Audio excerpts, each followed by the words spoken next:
Bahujan Samaj party की तरफ से हाल ही के अंदर अपने राष्ट्रीय कोऑर्डिनेटर आकाश आनंद को पद से हटाया और बीएसपी अध्यक्ष मायावती जी ने उसमें यह लिखा भी है कि जब तक मैच्योर नहीं हो जाते तब तक उन्हें कोई पद और नहीं दिया जा सकता। वैसे तो बहुजन समाज पार्टी का यह आंतरिक मामला है और बहुजन समाज पार्टी की राष्ट्रीय अध्यक्ष मायावती जी जिसे चाहे पद दें और जिसे चाहे पार्टी के पद से हटाए, लेकिन कांग्रेसी खेमा, समाजवादी पार्टी और खास तौर से इंडिया गठबंधन के पत्रकारों में इन दिनों हाय तौबा मची हुई है। बहुजन समाज पार्टी की सुप्रीमो मायावती जी और बहुजन समाज पार्टी से आखिर कांग्रेस पार्टी और कांग्रेस पार्टी के खेमे के ये लोभी पत्रकार और इन लोगों के जो संगठन है इनको आखिर डर क्या है? इंडिया गठबंधन के नाम से बनाया गया सोकॉल्ड पार्टियों का यह गठबंधन आखिर बहुजन समाज पार्टी से इतना ज्यादा क्यों डर रहा है? कांग्रेस पार्टी ने दलितों के लिए इतना क्या कर दिया? कांग्रेस पार्टी के संयुक्त संगठन के जो राजनीतिक दल है उन दलों ने दलितों के लिए ऐसा क्या कर दिया जो वो दलित हितैषी अपने आप को मान रहे हैं? और बहुजन समाज पार्टी की सुप्रीमो मायावती जी जिनकी पार्टी की रैलियों के अंदर भी बहुजन महापुरुषों के इतने बड़े बड़े कटआउट लगे होते हैं, जितनी बड़ी कटआउट तो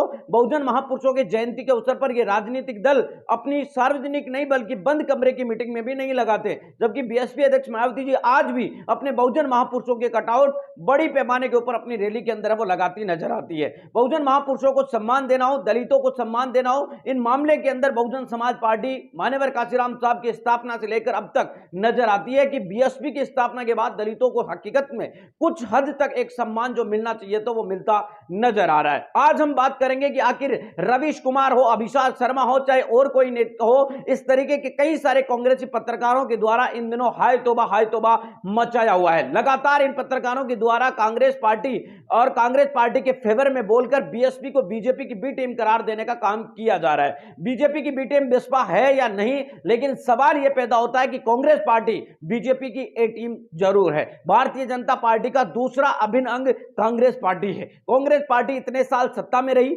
उन्होंने कितने दलितों को पूरे 5 साल के लिए मुख्यमंत्री बनाया? जिन मुख्यमंत्रियों को अगर एक दो को मुख्यमंत्री बनाया भी तो 1 महीने, 6 महीने या 1.5 साल से ज्यादा किसी को मौका नहीं दिया।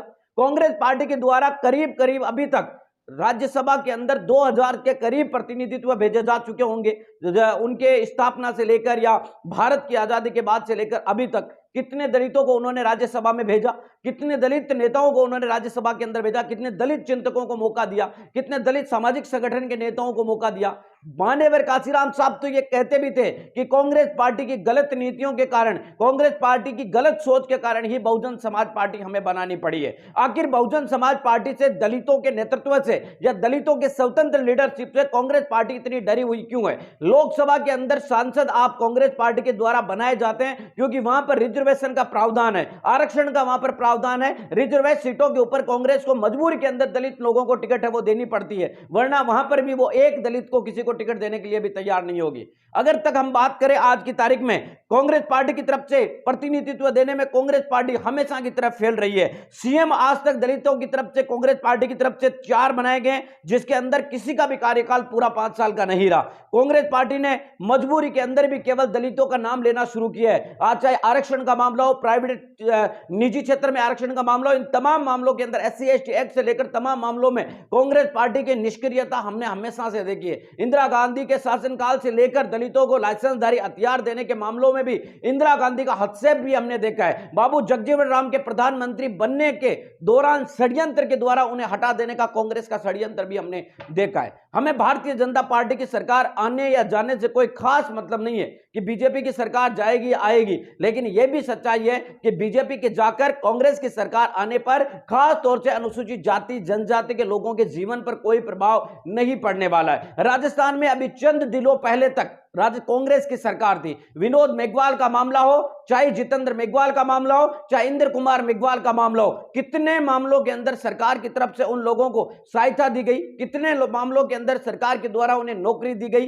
कितने मामलों में कांग्रेस पार्टी ने आगे बढ़कर उन मामलों को उठाया। यहां तक कि दलितों के हक में आवाज उठाने वाले दलित जो नेता थे, दलित सामाजिक कार्यकर्ता थे, उनके ऊपर भी मुकदमा लगा कांग्रेस की सरकार के द्वारा गया था। यानी कि कुल मिलाकर बात साफ है कि चाहे बीजेपी की सरकार आए चाहे कांग्रेस पार्टी की सरकार आए, इनसे कभी भी मतलब नहीं है। कांग्रेस की सरकार आने से या बीजेपी की सरकार आने से दलितों के स्वाभिमान पर, दलितों के मान सम्मान पर, दलितों के हक अधिकारों पर कोई खास फर्क पड़ने वाला नहीं है। ऐसे में बहुजन समाज पार्टी से कांग्रेस पार्टी इसलिए डर रही है क्योंकि बहुजन समाज पार्टी के आगे बढ़ने से दलितों का स्वतंत्र लीडरशिप है वो तैयार होगी। स्वतंत्र लीडरशिप पैदा होने से कांग्रेस पार्टी अपने आप को यहां पर खतरे में महसूस करती है, क्योंकि जिस दिन कांग्रेस में मुस्लिम समाज के और दलित समाज के लोगों ने कांग्रेस का साथ छोड़ दिया, उसी दिन आप निश्चित मानिए कि कांग्रेस पार्टी का पतन तय है। जिस दिन अंदर मुस्लिम और दलितों का प्रतिनिधित्व समाप्त हुआ, उस दिन आपको बता दें कि कांग्रेस पार्टी के अंदर 0% तक वोट प्रतिशत उनके पास नहीं बचे था।